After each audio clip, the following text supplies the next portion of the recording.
बड़ी संख्या में लोग जा रहे हैं। भाई क्यों जा रहे हैं? जो तुम्हें रौंदने के लिए आया था, तुम्हें इस नष्ट करने के लिए आया था, उसको सम्मानित करने के लिए वहां जा रहे हो। जो माफिया अभी मिट्टी में मिले हैं, उन्हीं का एक रूप था और सालार मसूद भी भारत को लूटने के लिए उस समय आया था। और माना जाता है कि इस्लाम में इस प्रकार की मौत जहन्नुम में जाने की गारंटी होती है। जिन्होंने देश पर प्रहार किया था, भारत की संस्कृति को रौंदने का काम किया था।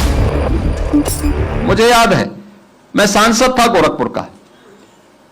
मैं एक बार वहां आया था कार्यक्रम में, और वह कार्यक्रम हम लोगों ने महाराज सोहेलदेव के विजयोत्सव पर ही वहां पर बहराइच के पास करवाया था। मुझे प्रशासन ने रोकने का प्रयास किया था, तब भी मैं गया था कार्यक्रम में। उतनी भीड़, अपेक्षित भीड़ नहीं थी, क्योंकि लोगों को पता ही नहीं था। लेकिन इसके विपरीत मैं देख रहा था, सालार मसूद के मेले में बड़ी संख्या में लोग जा रहे हैं। भाई क्यों जा रहे हैं? जो तुम्हें रौंदने के लिए आया था, तुम्हें इस नष्ट करने के लिए आया था, उसको सम्मानित करने के लिए वहां जा रहे हो।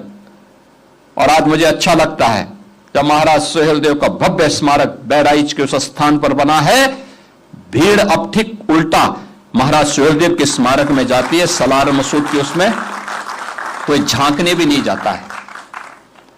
इस सालार मसूद ये किसी माफिया से कम नहीं है।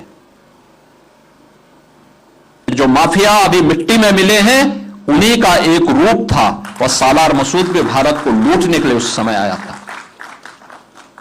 ये वही करता था उस समय भी। एक सोमनाथ के मंदिर को ही नहीं तोड़ा था, अयोध्या में राम जन्मभूमि को भी इसी व्यक्ति ने क्षतिग्रस्त किया था। पहली बार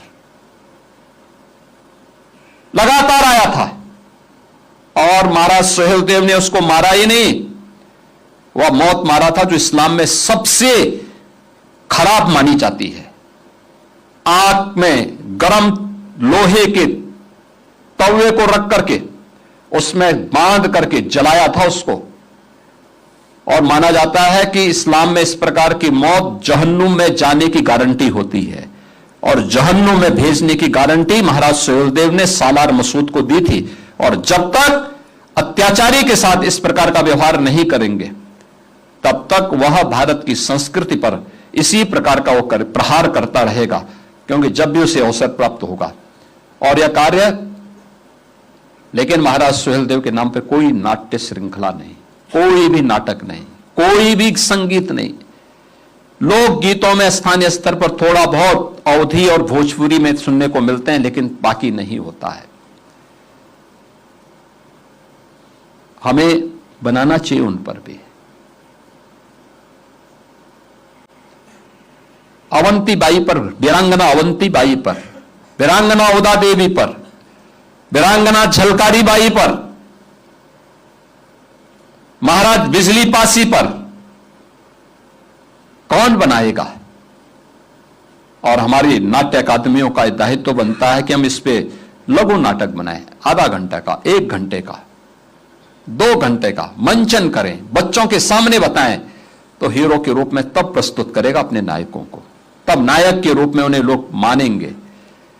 और उन खलनायकों को जिन्होंने देश पर प्रहार किया था, भारत की संस्कृति को रौंदने का काम किया था, उन लोगों को कभी भी सम्मान नहीं मिलना चाहिए, कभी नहीं मिलना चाहिए।